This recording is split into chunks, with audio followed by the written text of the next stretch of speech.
Bienvenidos. En el día de hoy nos acompaña el señor Flores Enríquez, embajador plenipotenciario del Estado Plurinacional de Bolivia, chucuiseño, general de la Brigada de la Fuerza Aérea Boliviana y piloto de caza entrenado en nuestro país. Liborio Flores fue compañero de varios pilotos argentinos que combatieron en Malvinas.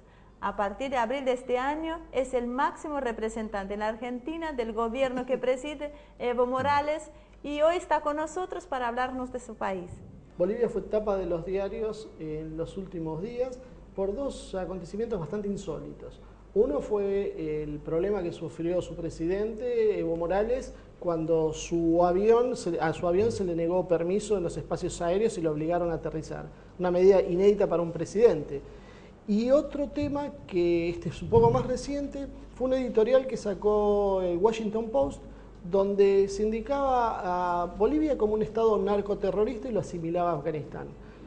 ¿Qué sucede con el país andino para que reciba este tipo de ataques de la prensa internacional y de otros gobiernos europeos? Para eso es que hoy estamos con el embajador. Bueno, bienvenido embajador, un placer tenerlo con nosotros hoy. El placer es para mí visitarles por primera vez y bueno, un saludo muy cordial de parte de mi país, de mi gobierno y de todo mi pueblo a su programa y a través de ello a toda la Argentina. Muchísimas gracias. Embajador, vamos entonces por orden cronológico. ¿Qué fue lo que pasó con el avión de Evo Morales? ¿Cómo fue que se tomó una medida así? ¿Qué motivó esa reacción de estos países? Bueno, realmente es una expresión desmesurada, desfachatada y artera y abusiva de lo que es el imperio norteamericano. Los países supuestamente democráticos como son España, Italia, Portugal y Francia, han mostrado y han develado una vez más, y yo creo de una manera también muy evidente, de que están simplemente al servicio de los intereses norteamericanos. Ahí habla claramente cómo un jefe de gobierno, un jefe de Estado, puntualmente, en este caso, que es contrario a la corriente imperialista y aparte se constituye un líder, no solamente a nivel de Bolivia, sino a nivel internacional, como es el presidente Evo Morales, es arteramente secuestrado en el aire, poniendo en peligro su vida. Entonces, desde todo punto de vista, es una falta de respeto, no solamente al presidente, no solamente al pueblo boliviano, sino a un Estado, a Bolivia y a todo el pueblo latinoamericano. Estimo que ningún presidente merece este trato y obviamente toda la comunidad internacional ha reaccionado en forma inmediata, adecuada y contraria a esta disposición a través de los países europeos, ¿no? En ese aspecto yo tengo que agradecer a todos los presidentes de Latinoamérica y de manera muy particular a la presidenta Cristina Fernández de Kirchner, que inmediatamente reaccionaron, inmediatamente manifestaron su voz de protesta y tomaron una posición clara ante esta agresión. ¿Cómo están las relaciones con estos países a consecuencia de este incidente? Bueno, quiero decirles de que, bueno, este incidente lo que ha hecho es mostrar claramente cuál es la dirección estratégica y la mirada mundial de Estados Unidos, sobre todo con los países progresistas y con los líderes que sobresalen en la lucha contra el colonialismo norteamericano. En ese sentido, el presidente Evo Morales, con la gran prudencia, la gran sabiduría que tiene, ha proyectado mucho más allá de los perjuicios personales y la indignación mundial sobre el trato hacia un presidente. Ha salido muy fortalecido y las relaciones de Bolivia con el resto del mundo son cada vez mucho más amplias, más abiertas, más directas, honestas y sobre todo horizontales. Entonces, siempre el presidente Evo Morales dice, con los países nosotros somos amigos complementarios, somos países y comunidades y debemos practicar la diplomacia de los pueblos y salir de la clásica, antigua diplomacia no protocolar, del convencional, para que efectivamente la diplomacia sirva efectivamente a nuestros pueblos. Son precisamente estas las cosas que están molestando. Sí, evidentemente este cambio de paradigma, este cambio de visión y sobre todo Estados Unidos debe darse cuenta de una vez por todas que los pueblos de las regiones donde han sido excluidas, donde han estado postergadas por muchos años, ha despertado una conciencia social clara, alta y precisa. Y en el caso de Bolivia, la sociedad ha tomado en sus manos la propia conciencia de los destinos que debe seguir hacia adelante. Entonces, el gobierno del presidente Evo Morales está respaldado claramente por los movimientos sociales. No es en sí un partido político tradicional como existe en los diferentes países, sino son los movimientos sociales, son el pueblo en sí mismo organizado con las juntas vecinales, las fuerzas armadas y además toda la comunidad, los campesinos, los indígenas, los desposeídos, ahora son partícipes directos de la toma de decisiones en las cuestiones de Estado en Bolivia. Y eso parece que molesta a la clásica y tradicional forma de ver el mundo. Por eso es que a partir de ello parece que son datos específicos, llamadas de atención para decir que hasta dónde van esos límites y que detrás de esto está siempre con un Estado policial, los Estados Unidos tratando de ver sus propios intereses. Y ahora, después de todo eso, está el tema de la nota donde se cuestiona o se pregunta si Bolivia será un próximo Afganistán. Ahora, ese es otro llamado de atención, pero hay que tener en cuenta de dónde viene. O sea, Wall Street Journal es un periódico que tiene un peso muy importante en determinados sectores. ¿Qué le están diciendo a Bolivia? ¿Hay alguna posibilidad de que se busque una forma de detener este proceso que no sea a través de elecciones? Bueno, hay que contextualizar este artículo. Primero, ¿quién lo escribe? ¿No? Lo escribe una columnista ultraconservadora, servil a los intereses exclusivamente de la derecha, que es Mari Anastasia O'Grady, que muy reconocida en ese ámbito de contestatario y que ataca específicamente a los países progresistas, como es el caso de Bolivia. Sin embargo, cae en el error de tomar elementos totalmente falsos, con datos falaces, como tilda a Evo Morales como si fuera el presidente de las 6 federaciones cocaleras y que dentro de eso estaría formando un narcoestado. También menciona a nuestro vicepresidente como ex guerrillero del ejército guerrillero Tupac Katari y que estuvieran en su contexto general, dice, formando un narcoestado.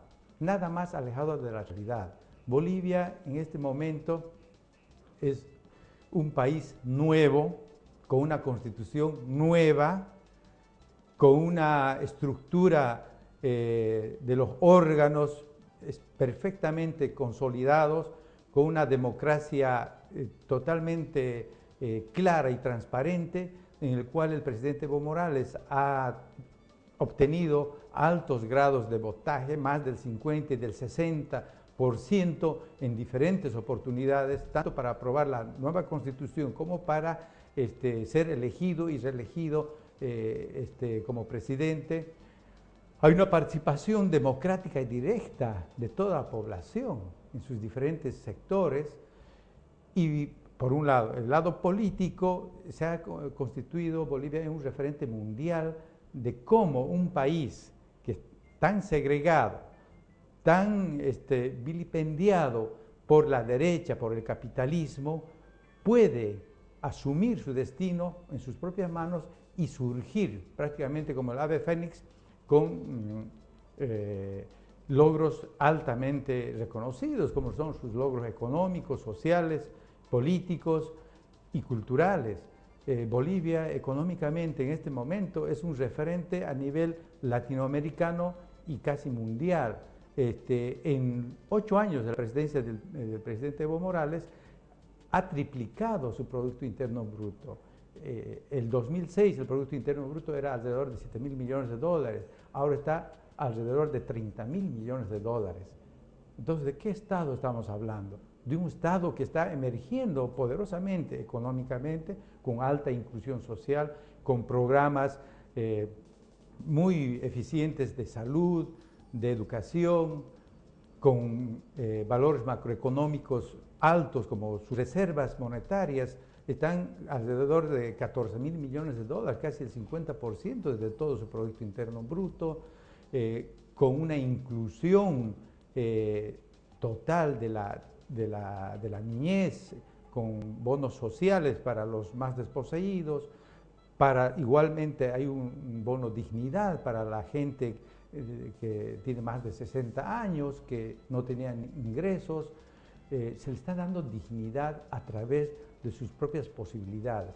Y todo esto con decisiones muy valientes que ha tomado, como fue la nacionalización de los recursos hidrocarburíferos, que, Bolivia desde mucho tiempo atrás, a través de las transnacionales, estaba siendo esquilmada y prácticamente depauperada en sus propios recursos. Entonces, nada más falso comparar, digamos, a un Estado que está en su mejor momento económico, social, político, no solamente a nivel regional, sino a nivel mundial, como referente, como es el presidente Evo Morales, y comparar con un país que prácticamente lo han hecho fallido, como lo han hecho los Estados Unidos y obviamente la OTAN y todos los países capitalistas occidentales, ¿no? El presidente Evo Morales, él apoya a los productores de coca para su consumo natural. El tema es que creo que eso es lo que estaba apuntando. Estados Unidos ha usado la DEA, está usando la DEA como una forma de penetración y de poder forzar las políticas que necesita para su consolidación. En el caso de Bolivia, este consumo cultural que hablamos de la coca, ¿ofrece algún flanco especial para que Estados Unidos pueda avanzar sobre eso a través de estas agencias? No, en absoluto. Digamos, la DEA ha estado por años en Bolivia tratando de inmiscuirse, ser un brazo operativo de las políticas de Estados Unidos, con resultados altamente penosos en la lucha contra el narcotráfico. Sin la DEA, el gobierno boliviano actualmente tiene más éxito y con el propio esfuerzo nacional en esta lucha. Quiero decir de que el presidente Evo Morales tiene una clara política de Estado y de gobierno en contra de la actividad del narcotráfico, que en ningún momento puede confundirse con el consumo tradicional y cultural de la coca, que en su estado natural no es droga, es una hoja milenaria que tradicionalmente, desde cientos y miles de años de atrás, los incas, los aymaras lo han utilizado como un elemento de la cultura, no solamente para el trabajo, para las ceremonias, sino también inclusive para mantener esa tradición a través del tiempo y cultivar, digamos, esa identidad y esa pertenencia de esas culturas, civilizaciones antiguas que han estado en el altiplano. Entonces, no debemos confundir absolutamente uno lo que es la hoja milenaria como la coca y otra la actividad del narcotráfico. En ambos aspectos el gobierno boliviano tiene una clara acción.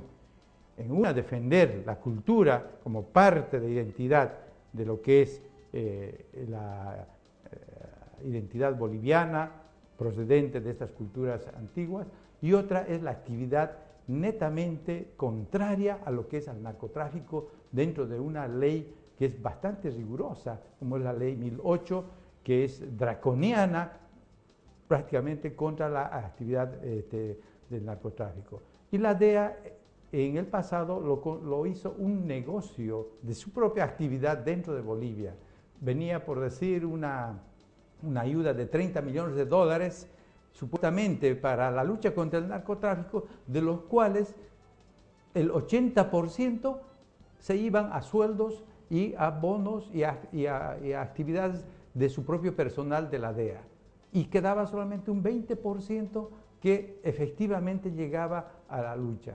Ahora no necesitamos de la DEA. Bolivia está teniendo grandes logros tanto en la erradicación de la coca excedentaria como en la lucha frontal con la actividad del narcotráfico, sin $1 del gobierno norteamericano. Y eso obviamente no le gusta a Estados Unidos saber de que Bolivia tiene éxito sin ellos. ¿Cuál es el compromiso real que cree que tienen los Estados Unidos en la lucha que proclaman contra la droga, si uno tiene en cuenta que en la década del 80 intervinieron en el asunto de Irán-Contras para financiar la contra nicaragüense, o desde que toman el control de Afganistán, Afganistán pasa a ser un proveedor muy importante de drogas?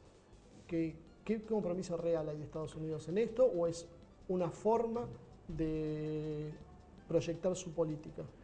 Evidentemente que Estados Unidos, y hay que decir con todas las palabras, tiene una doble moral a nivel internacional en la lucha contra la droga.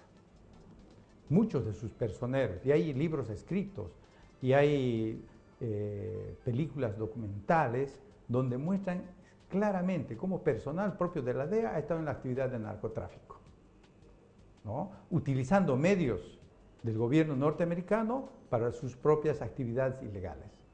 Por otro lado, que ha sido un elemento de coacción a través de las certificaciones de la lucha contra el narcotráfico que ha tenido con los diferentes países, como para la apertura del ingreso de productos de manufacturados de los países donde se produce el coca hacia Estados Unidos, el famoso ATPDA, que era una concesión a aquellos países.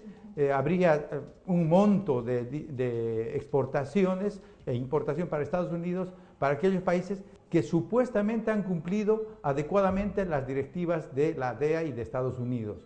En ese sentido, por dignidad del gobierno boliviano, el presidente Evo Morales ha cortado esa licencia de concesional, que era prácticamente tener la sartén con el mango bajo de la sartén para presionar a los países a través de sus exportaciones. No hemos necesitado, y nuestra lucha en este momento es efectiva, es eficaz y está avalado por la Comisión de las Naciones Unidas para la lucha contra las drogas.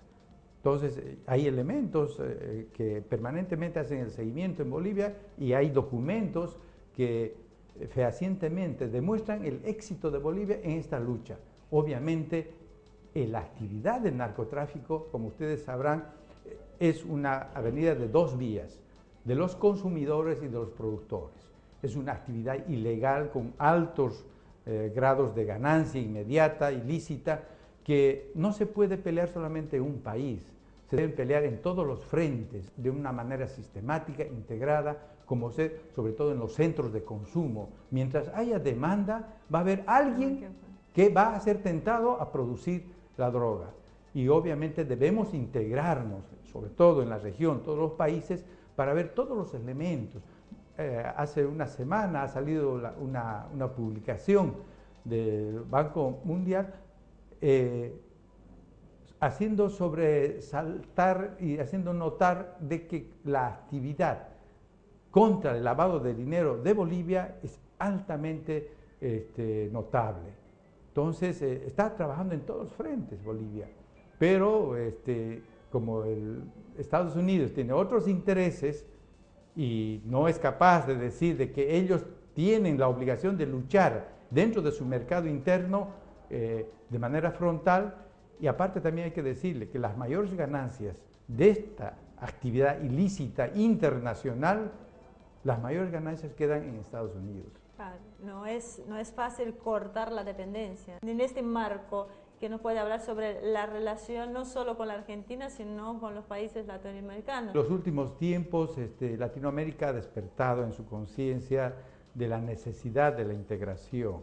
Y esto es muy importante. Aquí en la Argentina, en Brasil, en Venezuela, Ecuador, Bolivia, en todos los países, tanto regional, a nivel regional como a nivel continental, ver las verdaderas amenazas que tenemos todos en común y estar preparados para poder ver a través de las acciones más inteligentes y actuar en forma conjunta, porque necesitamos estar integrados para tener, como decía usted muy bien, no solamente una misma voz, sino una misma fuerza que esté cohesionada y que tenga realmente el peso específico a nivel mundial y sea contestataria ante esas amenazas de seguir colonizando y seguir interviniendo en asuntos internos. Entonces, Bolivia ha estado promoviendo todos los sistemas de integración del ALBA, de la UNASUR, de CELAC, obviamente dentro de lo que es la parte económica, el Mercosur, estamos avanzadísimos en ese proceso de integrar estos mercados regionales, pero sobre todo con una visión más solidaria y complementaria. Debemos de dejar de mirar mucho a Estados Unidos y a Europa, sino mirarnos entre nosotros, entre los latinoamericanos, y ver nuestras potencialidades y también asimilar nuestras debilidades para poder complementarnos más y a partir de allá crear estrategias comunes para ser cada vez más fuertes. Y dentro de esta unidad latinoamericana y este cambio de visión, este cambio de eje, también están ahora mirando hacia Asia, también hacia una unión, un acercamiento mayor. Surgiendo nuevos actores en el mundo que antes no se pensaban. ¿Cómo ve la necesidad o las posibilidades de América Latina de integrarse dentro de estos procesos? Evidentemente es muy importante que reconozcamos la nueva realidad del panorama mundial, ¿no? Entonces, en ese sentido, los BRICS son países que están emergiendo con una nueva fuerza, con nuevas potencialidades y sobre todo con nuevos desafíos, donde debemos buscar un mundo multipolar, donde hayan ejes equilibrados, donde hayan relaciones simétricas, donde hayan relaciones de dignidad y sobre todo donde haya un respeto a los pueblos en sí y a los estados. Si es que no hay ese marco de respeto internacional, no podemos hablar de ningún grado de integración. En ese sentido, Bolivia ve la necesidad, primero, de integrarse cada vez más en el ámbito regional, para lo cual Brasil, Argentina, Perú y todos nuestros países vecinos son muy importantes. Fortalecer las relaciones dentro de lo que es específicamente la UNASUR, ¿no? Que es una potencialidad como un centro integrador. Sudamérica tiene muchas capacidades, no solamente en recursos naturales, sino en recursos humanos, en posibilidades de agua, de elementos estratégicos, energéticos. Entonces, no podemos desperdiciar esa oportunidad simplemente por seguir corrientes que obedecen a otros lineamientos y que vienen desde afuera. Y ni qué decir si hablamos de la CELAC, la Comunidad de Estados Latinoamericanos y el Caribe, es un gran desafío que debemos probar hacia adelante de poder agrupar a todos esos países pequeños que están en el Caribe, en Centroamérica, y juntamente con la UNASUR y bajo una línea progresista como representa el ALBA, debemos llegar a objetivos más claros y concretos y no solamente estar dentro de lo que es la retórica propia inicial y el proceso que es difícil en la integración, pero debemos encontrar ejes que integren efectiva y eficazmente entre los intereses propios y respetando nuestras propias características de cada país. Bueno, muchísimas gracias. Realmente muy interesante. Bueno, es su primera vez en nuestro programa. Espero que sea solamente el inicio de varios encuentros, de varios acercamientos para ir conociendo conociéndonos más, países que son tan amigos y conociendo la proyección hacia afuera, también trabajar sobre lo que es el eje sur-sur. Nos queda ya sin tiempo, pero en una próxima oportunidad podemos ir profundizando diferentes temas. Así que muchísimas gracias por venir. Muchas gracias a ustedes y para mí es un honor poder hablar de mi país, de la realidad, del verdadero proceso de cambio, de la revolución democrática y cultural que está ocurriendo y de todas las cosas positivas y de todas las potencialidades que tiene, pero también de nuestras necesidades y de nuestras aspiraciones como un pueblo latinoamericano que está en el medio de Sudamérica. Muchísimas gracias. Bueno, Gracias. hasta acá llegó el programa de hoy. Como siempre, una charla muy interesante con el embajador Flores Enríquez de Bolivia. Así que esperamos sus comentarios en nuestro Facebook y nos vemos una semana con una nueva edición de Haz en Movimiento.